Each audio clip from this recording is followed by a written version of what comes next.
Ya, assalamualaikum warahmatullahi wabarakatuh, sobat Gibah semua, kembali lagi bersama kita Gibah TV, Gibah terasa, Gibah terarah, Gibah hasil inspirasi, Gibah hasil literasi dan juga untuk edukasi.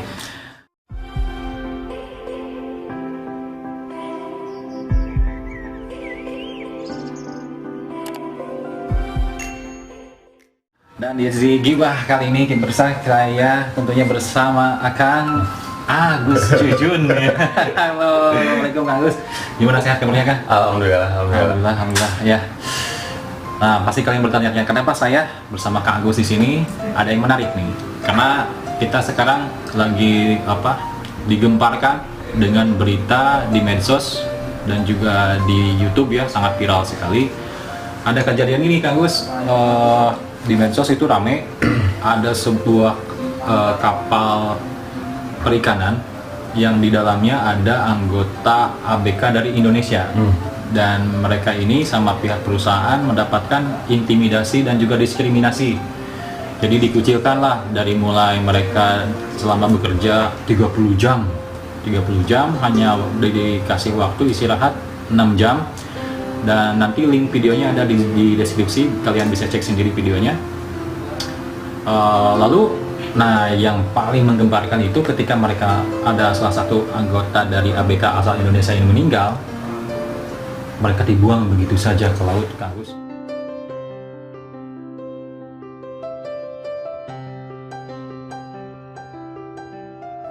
Nah, yang menariknya adalah Kang Agus ini pernah berpengalaman ya, punya pengalaman bekerja di kapal perikanan khusus untuk menangkap ikan pemirsa. Nah, ini menarik sekali nih, kita akan mengetahui seharusnya bagaimana bekerja, dan pengalaman Kang Agus ini akan memberikan informasi yang segar untuk kita. Oke, next, pertanyaan pertama nih buat Kang Agus. Saya pribadi ini belum banyak mengetahui tentang masalah perikanan di laut, Kang Agus. Ini ceritanya pertama, bagaimana sih Kang Agus bisa bekerja di kapal penangkap ikan? Jadi sebenarnya sih kemarin saya kemarin berangkat dari Bali. Dari Bali. Ya, sebelumnya sih saya mau berangkat ke Taiwan. Saya udah bikin paspor, saya udah ke imigrasi, cek kesehatan, semuanya udah. Terus tinggal berangkat, kata atasan berangkat tanggal 12 gitu. Pas saya nyampe rumah udah hampir tanggal 12. Saya pamit sama saudara-saudara, saya mau berangkat nih tanggal 12. Rencananya ke Taiwan waktu Iya, ke Taiwan. Ternyata diundur. Iya, ternyata diundur. Iya. Nggak lama saya ditawarin kerja lagi sama teman. Ya udah, ikut aja. Ditawarin kerja. Kemana? Ke Bali. Kalau mau berangkat besok, katanya gitu. Langsung mendadak seperti itu. Kalau mau berangkat besok, saya nggak punya uang gitu sebenarnya. Hari itu langsung ketemu sama calonnya. Terus ngomong gimana kerjanya, wah gitulah. Gimana kalau kerjanya? Yang, wah enak katanya, kerjanya kerjanya enak. Wah di sana ada lapang fitness, ada kolam renang, wah kebayang kan, aduh. Oh, di mana Kang Agus waktu itu kita kerja di tempat yang enak lah ya? Wah ya udahlah, berangkat besok lah. Gitu. Oh, itu ada calo juga ya?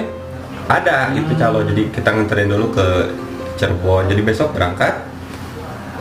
Saya awalnya sendiri, tapi ada teman yang mau ikut gitu. Jadi saya berangkat berdua dari Cianjur. Iya. Terus di kota-kota lain juga ada. Berangkat dari Cirebon langsung ke Bali. Terus di Bali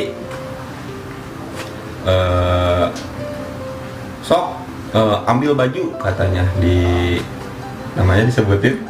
Gak apa-apa, sebutin aja biar otentik gitu. Ya, di warung Pak Edi ya. Kalau nonton.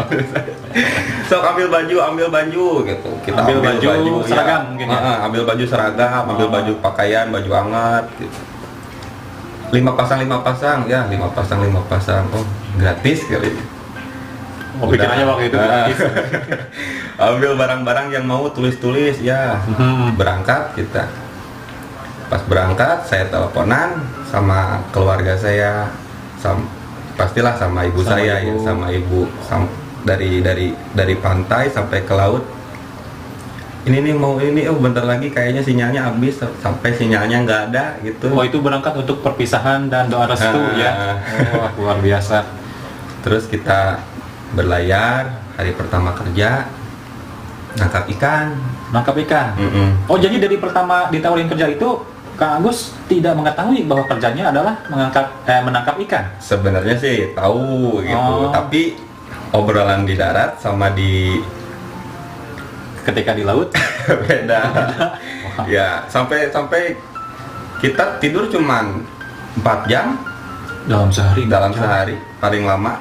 Tadi ngobrol 30 jam istirahat. Emang benar itu kalau misalkan ada kecelakaan atau apa, emang benar nyampe gitu. Wah, memang benar adanya seperti itu pemirsa. Memang kerja sebagai pelaut ya, memang waktunya memang tersita untuk nangkap ikan terus loh ya. Jadi kalau di laut itu kerjaan belum beres, kita belum boleh istirahat. Memang ngerjain apa saja ini Kang Agus? Banyak. Misalkan Kang Agus nih, ada bidang khusus kah atau memang banyak yang dihandle kerjaannya? Emang ada banyak ada bidangnya gitu. Ada bidang masing-masing. Kang Agus ini bidang apa di kerja pelayaran itu? Apa penangkapan ikan ini? Tapi di rolling. Bergantian.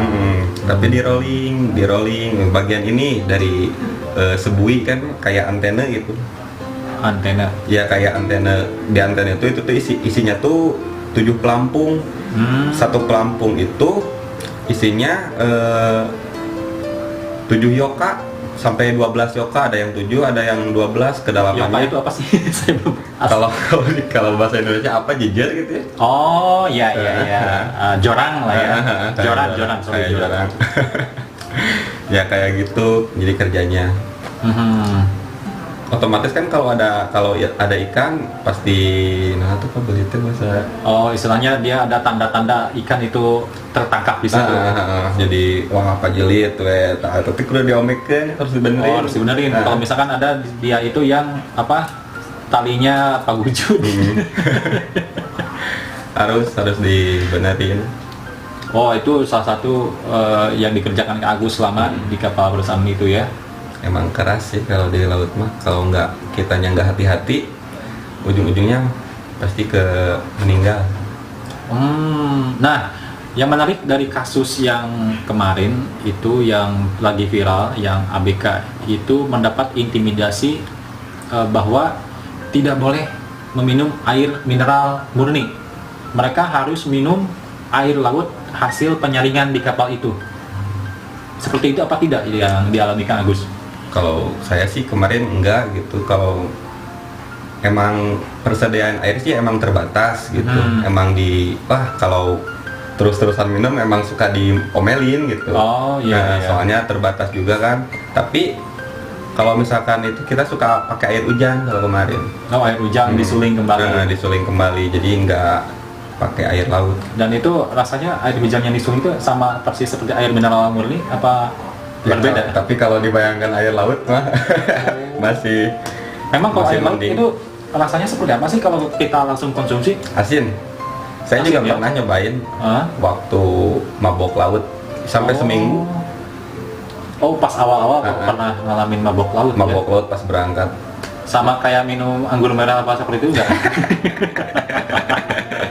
Jauh tuh. Lebih enak itu ya. Jadi muntah lagi. Waduh. Dan memang kondisi di kapal seperti itu memang terus kalau misalkan ini aturan kerjaan selesai apa tidaknya seperti apa nih sampai harus berjam-jam seperti itu? Soalnya besok pasti dipakai lagi. Kita tiap hari pasti dikerjakan gitu. Libur kalau misalkan badai. Oh, hanya kalau ada badai libur kalau misalkan ada badai. Terus kalau sakit juga kadang-kadang kalau masih bisa berdiri mah kita bantu yang lain juga. Soalnya kalau kita sakit otomatis kerjaan kita dikerjain sama orang lain gitu. Dan memberatkan orang lain ya. Jadi selama kita masih mampu berdiri, kalau istilahnya hanya meriang-meriang saja mah dipaksakan lah ya. Seperti itu pemirsa, kerjaan memang menjadi seorang pelaut itu tidak mudah. Aturannya kalau bukan kita siapa lagi? Ini gambaran misalkan yang sering dikerjakan oleh Kang Agus nih, karena memang saya pribadi masih awam untuk kerjaan sebagai seorang pelaut. Yang sering, yang tugas pokoknya itu seperti apa sih? Selain apa? Tujuannya memang menangkap ikan, tapi memang ada tugas apakah misalkan yang sering dikerjain Kang Agus gitu? Ya kalau misalkan tugas sih kita paling buang umpan, terus subuh buang umpan itu sampai. Yang paling Kang Agus ingat nih, ini kan yang viralnya kemarin, yang menjadi pusat perhatiannya adalah ketika ABK yang bekerja di kapal salah satu perusahaan asal Tiongkok kemarin tuh bisa dia meninggal, itu dibuang ke laut. Sementara sebelum mereka kerja sudah ada perjanjian tertulis bahwa jika ada salah satu anggota meninggal, itu mayatnya dikremasi, lalu si abunya itu akan diberikan kepada keluarga almarhum, dan keluarga almarhum diberi santunan sebesar $10.000 kalau tidak salah seperti itu. Nah, ada nggak ketika Kang Agus bekerja sebagai awak kapal pelayaran itu, penangkap ikan itu, terjadi hal seperti itu, ada misalkan teman yang meninggal, lalu bagaimana prosesinya? Kalau dibunuh kan ini? Atau ada yang meninggal ya, ada gara-gara sakit atau mungkin gara-gara mereka berselisih saling membunuh gitu kan? Ada nggak pengalaman seperti itu waktu sama Kang Agus bekerja? Belum pernah sih, paling ada yang meninggal terus. Tapi ada yang pernah meninggal? Pernah ada yang meninggal, nyampe 1,5 bulan itu disimpan di freezer. Wah, 1,5 bulan di freezer? sama ikan. Oh, sama hasil tangkapan. Soalnya kan tempatnya di mana lagi gitu. Kita kalau misalkan makan ikan tongkol kebayang nggak sih badannya sama mayat, bro? Tapi apa proses untuk perawatan si mayatnya itu tidak dibuang ke laut ya? Tidak. Soalnya itu sama-sama saudara sih. Tapi memang masih orang Indonesia gitu. Perusahaan Kang Agus itu masih orang perusahaan Indonesia. Lokal Indonesia ya. Tapi peraturan yang standar operasional di kapal yang Kang Agus ketahui, jika ada yang meninggal seperti itu memang harus dirawat atau memang kondisi tertentu harus dibawa ke laut juga? Ya harus dirawat atau seperti itu. Kasihan keluarganya. Tapi perjalanan kan kemarin nyampe 2 minggu ke tengah itu ke Lintang 30. Iya. Ke sana sampai 2 minggu, pulangnya nyampe 2 minggu, jadi pantas 1,5 bulan juga. Oh iya. Nyampe pas saya pulang itu si mayat itu keras, membeku. Saya nggak sengaja, saya nyenggol kakinya, jadi patah. Jadi semuanya. Oh, jadi semua beku sebulan. Semua si jasad itu bereaksi ya. Oh gitu. Itu berarti dalam perjalanan 1,5 bulan itu bersama mayat waktu itu ya? Iya. Sampai persediaan makanan kan sebagian ada yang disimpan di sana. Soalnya palka-palka yang lain penuh. Jadi yang dikosongkan yang itu gitu. Tapi kan otomatis kalau ada barang yang mau dimasukkan atau yang perlu didinginkan pasti melewati tempat si jasad disimpan tadi. Wow, cukup horor juga. Itu salah satu pengalaman yang cukup tak terlupakan ya. Ada pengalaman lain tidak yang istilahnya pengalaman paling seram yang pernah Kang Agus alami? Paling seram sih kalau sama main sih nggak terlalu, saya berenang sama hiu gitu. Nggak sengaja sih, itu juga saya nggak tahu sih. Emang kejadian seperti apa tuh bisa berenang sama hiu seperti itu? Jadi kejadiannya lagi ngebersihin baling-baling. Kan biasanya kalau ngebersihin baling-baling sama wakil kapten ya, wakil Erik kalau lihat suka sama wakil kapten. Jadi kebenaran dia tuh sakit. Jadi ini mah buat siapa aja yang mau gitu, yang sukarela gitu. Ya udah. Ya udah saya aja lah. Gitu. Yang pertama saya, pas yang kedua pas ke 2 minggu ke berikutnya saya nyelam lagi gitu. Ya udah sama saya aja. Gitu. Oh, Kang Agus ini menjadi sukarela. Jadi ya? keenakan kayaknya. Saya pakai alat renang, pakai oksigen, pakai bawa pisau di sini kan mau bersihin baling-balingnya dari sampah-sampah gitu, banyak sampah-sampah di laut juga. Oh iya. Pas saya nyelam, bawa pisau, saya deketin baling-baling. Ada lampu darurat, jadi di tangga itu ada yang jagain juga kalau ada bahaya, kalau misalkan ada hewan-hewan ya ikan-ikan yang berbahaya ya. Gitu ya. Justru itu tep. Waduh, saya dia ngasih ini kode pas saya keluar, ayo cepetan naik katanya. Emang ada apa? Oh hiu, aji belakang pisang. Pas di belakang siripnya, wow. Sirip, tapi dia nggak gigit atau nggak kayak gimana sih, tapi kan iya hiu lah. hiu ya udah, aduh. Hiunya besar apa itu? Enggak terlalu. Saya soalnya seumur hidup lihat hiu cuman di TV dan di YouTube aja. Emang yang realnya sebesar apa ini? Sama Kang Agus ini besar siapa? Kalau sama orang sih ya besaran hiu sih adalah dari sini ke sini lah. Agak kecil juga, tapi yang paling besar juga ada. Kalau besar yang hiu putih itu ya? Ada hiu putih ada. Udah para pelaut mah udah nggak aneh kalau lihat hiu. Tapi itu si hiunya tidak menyerang Kang Agus langsung? Tidak. Kan biasanya kalau di darat kita nggak takut. Justru kalau diproses itu beda kayak ikan tuna ya. Kalau ikan tuna mah disuntik ini langsung mati. Kalau hiu mah harus dipenggal kepalanya dipisahkan. Kadang-kadang itu juga masih hidup. Masih bisa gigit.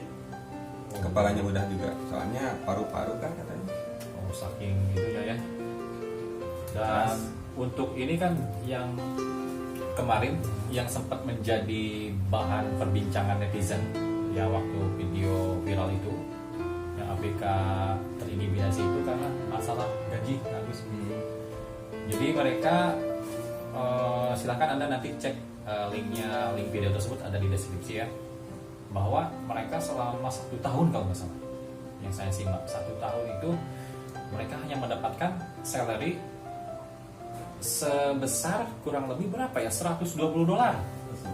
Berarti kalau dirupiahkan mungkin nggak nyampe 2 juta tuh. Itu 1 tahun loh. 1 tahun. Kalau saya sih alhamdulillah nggak gitu-gitu. Nggak gitu-gitu, memang tidak harus seperti itu ya. Tidak seperti itu, jahat, itu tidak memanusiakan manusia. Oh iya memang. Makanya saya kaget apakah memang semua seperti ini kerja di laut atau memang seperti apa. Yang saya bayangkan kerja menjadi seorang pelayaran, kerja di perusahaan pelayaran atau kerja sebagai ABK kapal penangkap ikan itu memang cukup menjanjikan ya dalam segi gaji. Lumayan sih kalau kemarin mah waktu tahun kan saya berangkat tahun 2015. Pas tahun berikutnya emang ada kenaikan gaji, tapi waktu saya itu 1,5 juta sebulannya. 1 bulannya. Tapi biaya makan, biaya minum semuanya ditanggung di sana. Jadi bersih lah ya 1,5 juta itu. Itu bersih, tapi besarnya sama bonus. Oh ada bonus. Ada bonus. Ketika hasil tangkapan ikannya melimpah ya. Nyampe berapa ton? Kemarin 900 ton. 900 ton sekali tangkap. Wow. Enggak pas belum kalau ditotalin gitu. Oh ditotalin. Nah, targetnya 700. Oh ternyata melebihi target. Jadi alhamdulillah waktu kemarin bonusnya masih gede lah ya. Tapi kamu ini berapa nih? Bisa diceritakan? Kalau berapa sih sekitar 39 sampai 40-an sih kalau juta. Oh ternyata memang kalau untuk gaji pokoknya itu memang terbilang standar lah ya 1.500.000. Tapi bonusnya ini tapi kerjaannya juga kerjaannya setimpal. Sehari cuma 2 jam istirahat juga kalau makan doang. Makan tidak sempat untuk lesehan santai-santai, nggak sempat ya. Selama 1,5 tahun itu kita tuh nggak nyandar. Kalau di kapal saya jadi 1,5 tahun kita terus aja di laut, makan di situ, buang air di situ, tidur di situ, mau cuaca bagus apa buruk juga kita di situ aja, mau mati mau hidup di situ. Ini menarik, dibuang air di situ, kemana langsung ke laut? Iya langsung ke laut. Luar biasa memang. Terus pengalaman yang paling menyenangkan yang ini kan dari sisi kerjaan beratnya ya, banyak waktu tersita untuk bekerja dan terus bekerja. Ada nggak sih pengalaman yang menyenangkan yang dialami Kang Agus? Ada. Jadi kita bisa lihat kalau di laut itu kita bisa lihat apa yang nggak bisa dilihat di darat. Oh iya. Contohnya kayak apa? Putri Duyung pernah ikut? Belum. Siapa tahu ada. Kalau anjing laut pernah. Anjing laut pernah ya. Saya ngelihat laut itu kayak karpet. Jadi nggak ada ombak, nggak ada angin. Oh, ketika jadi, tenang. Kayak air tawar, kayak air di gelas. Nggak kehalang sama rumah, nggak kehalang sama pohon-pohonan, nggak kehalang sama jadi mata kita tuh luas pemandangan tuh. Lihat langit tuh, lihat matahari terbit, lihat matahari terbenam, nggak bakalan tidak seindah kita melihat di darat. Seindah di darat. Jadi benar-benar kita langsung tanpa halangan melihat matahari terbit, matahari jelas sekali. Memang saya ngebayangin juga indah sih, apalagi kalau ngalamin. Lihat bintang juga nggak bakalan cuma bisa dikenang doang gitu. Lihat bintang terus tanpa halangan, kenteng-kenteng gitu ya, pohon-pohon, main bola sama pelampung ya, kesenangannya kita buat sendiri. Gitu, kayak ngobrol. Rasa jenuhnya kita obati sendiri. Apalagi jauh dari sanak famili, dari teman-teman. Nggak bisa kabar-kabar kan. Yang di laut nggak ada tower sih, nggak ada tower pemancar. Kalau teman-teman selama setahun setengah nggak pernah ngabarin orang tua. Tapi kalau saya pernah 2 kali, jelas lebih banyak gitu daripada bahagianya gitu ya. Oh, seperti itu. Salah satunya seperti apa tuh, Bagus? Saya nggak tahu ibu saya meninggal. Masya Allah.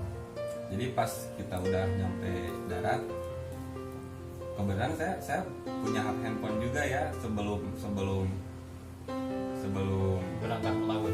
Sebelum berangkat laut saya juga bawa handphone. Jadi pas sebelum nyandar gitu bersihin kapal, kebenaran kesiram air laut, jadi handphone saya mati. Iya.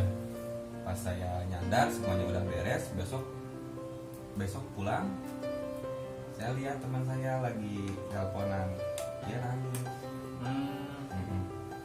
Jadi dia nangis karena bapaknya meninggal. Oh iya, di laut gitu. Terus saya sapa, udah sabar, semuanya juga pasti ngerasa kehilangan gitu. Ya, orang tua saya juga pasti nggak ada. Saya nggak kuat gitu, saya bapak saja gitu. Otomatis saya juga otomatis saya juga jadi ingat ke keluarga gitu. Oh ya. Jadi saya minjem handphonenya, saya hafal kan nomornya, saya telepon. Assalamualaikum. Ini siapa? Jun. Oh Jun, udah mendarat? Ya, alhamdulillah Pak. Saya inget. Bapak saya udah dengar suara bapak saya. Iya. Teteh saya, kakak saya, ponakan saya semuanya. Wow, tapi kangen maksudnya. Kayak kangen gitu, pengen dengerin kan. Satu persatu ini ya dipanggil. Terus saya nanya, si mama mana? Oh udah tidur katanya. Oh ya udah tuh. Oh disembunyikan dulu. Kalau udah tidur ya udah tuh. Biar Kang Agus nggak sedih lah ya. Nanti telepon lagi. Pas beberapa kemudian saya telepon lagi. Karena telepon mama tidak terbati ya, jadi tetap penasaran ya. Si mama mana? Oh lagi di rumah si AA katanya. Oh ya udah tuh, kita telepon si AA. Saya telepon kakak saya. Tetap menggali informasi. Si mama ada di sana. Tadi mah baru pulang katanya. Oh, tapi itu bisa nyambung juga ya? Bisa. Informasinya sangat disembunyikan secara terstruktur ya. Ya udahlah, saya mau bikin surprise aja gitu pas pulang. Iya. Pas pulang ke rumah bawa uang, cita-cita mau menyenangkan orang tua kan. Pulang ke rumah jam 1 malam. Assalamualaikum, saya enggak Pak, enggak A, enggak D, enggak gimana gitu. Assalamualaikum, Ma. Ibu yang dituju pertama kali ya, yang datang pengen langsung meluk ibu lah ya. Saya masuk lagi pada ngumpul gitu, ada semuanya. Soalnya kan tahu saya baru pulang gitu, mau pulang. Mama mana? Saya udah pada diam. Saya lihat ke kamar satu, nggak ada. Kamar satu lagi, nggak ada. Kamar satu, nggak ada. Nah, udah saya pasang. Oh, ini emang udah meninggal. Udah feeling ya, tapi nggak ada yang langsung memberitahu waktu itu. Tidak ada. Sudah tiada. Terus saya digandeng sama bapak saya. Terus dikasih tahu kalau si mama udah nggak ada. Innalillahi wa Allah, bagaimana Bismillahirrahmanirrahim. Asli. Itu salah satu duka paling, ya istilahnya Salah satu penyesalan juga ya. Soalnya kan sempat sakit juga, jadi saya sedihnya tuh nggak bisa Berada di samping ibu waktu itu ya. sedihnya tuh saya nangisnya nggak bisa berada di sampingnya. Jadi kita tuh kan 27 orang awalnya, pas pulang jadi 17 orang. Oh, 17 orang. Sisanya pada kemana? Pada nggak kuat. Oh, jadi kalau misalkan kita nggak kuat mengajukan pengunduran diri, mudah lah ya. Dipermudah gitu. Ya udahlah, pulanglah daripada nyusahin gitu kan. Ketambah kalau di laut juga saya sering berantem sama teman-teman gitu. Soalnya kan kalau di laut kerjanya capek ya. Kerjanya capek, istirahat kurang, tiap hari begadang. Oh iya, Jadi wah, nafsu. kita juga jadi temperamen lah pembawaannya. Jadi temperamen gitu. Sampai saya baru sebulan, 2 bulan, 3 bulan, 4 bulan saya ngarep banget gitu, nggak pengen ada teman saya yang ikut juga ke sini. Malah ada yang ikut gitu. Oh, jadi kalau saya simak dari awal pemirsa, memang untuk rekrutmen ketika orang ingin kerja menjadi seorang ABK kapal perikanan bisa dikatakan ilegal ya. Boleh saya bilang seperti itu, ilegal. Karena memang ada caloknya, terus kita juga diiming-imingi janji manis seperti itu ya. Ya kalau orang yang berangkat tahu kerjaannya kayak gitu, kayaknya nggak bakalan ada yang kerja kayak gitu sih. Iya. Kayaknya nggak bakalan ada kerja. Soalnya di pas di kapal juga tukang bangunan juga ada, tukang Mereka yang basic awalnya dia. Ya, mereka udah pernah ngalamin gimana beratnya kerja di darat. Dan ternyata lebih berat di laut. Di laut. Wah, kalau pagi ini mah saya mending kerja bangunan aja kan. Oh, jadi semua yang teman-teman Kak Agus waktu itu dan Kak Agus sendiri memang bekerja sebelumnya tidak ada wawasan sama sekali kerja di laut ya? Kebanyakan. Apalagi pengalaman. Kalau ke orang Sunda mah, tapi kalau orang Jawa mah itu mah udah dari sananya gitu. Udah dari sana pelaut. Oh ya, jadi pemirsa, setelah kita sharing sama Kang Agus dengan video kemarin yang viral ketika ABK Indonesia ditelantarkan begitu saja jenazahnya. Jadi memang murni kalau dia merupakan kapal penangkap ikan yang resmi ya, SOP baik itu kepada perawatan ABK, terus kepengurusan dari mulai makan, gaji segala macamnya itu berbeda.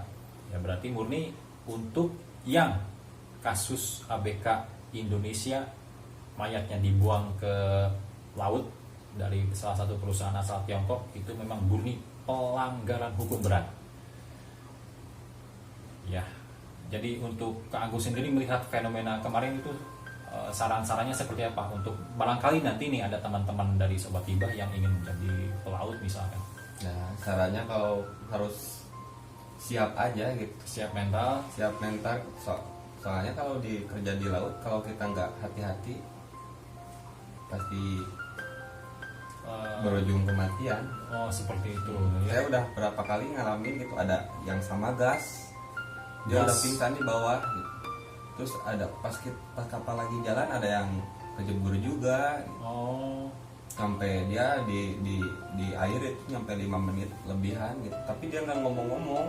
Panik si Dena orang. Oh, tapi masih bisa diselamatkan. masih diselamatkan. Soalnya nggak kedengaran ada orang tolong. Buih yang kita tanam itu kan harus dilemparin ke laut. Iya. Pasti tunggu, kok nggak ada gitu kan, nggak kelewat pas dilihat tuh ada orang. Oh, ternyata dianya kecemplung ya, Kecemplung. terjebur air. Oh ya, seperti itu pemirsa.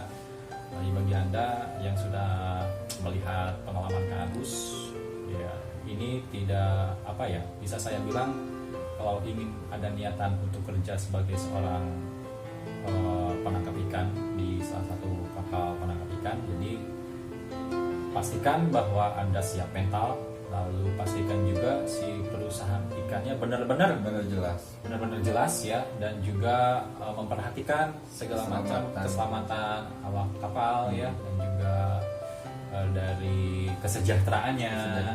Ya, kalau misalkan anda mendapati anda kerja di salah satu kapal penangkap ikan dan tidak memperhatikan kesejahteraan ABK-nya, maka dipastikan anda harus segera mengakhiri kontrak kerja anda.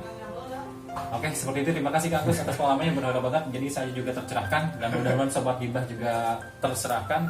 Oke, sekian edisi kali ini dalam mensikapi kasus kemarin yang sempat viral di medsos ya. Oke, semoga menginspirasi bagi Anda dari pengalaman Kang Agus. Jumpa kembali kita di episode berikutnya Gibah TV selanjutnya pemirsa.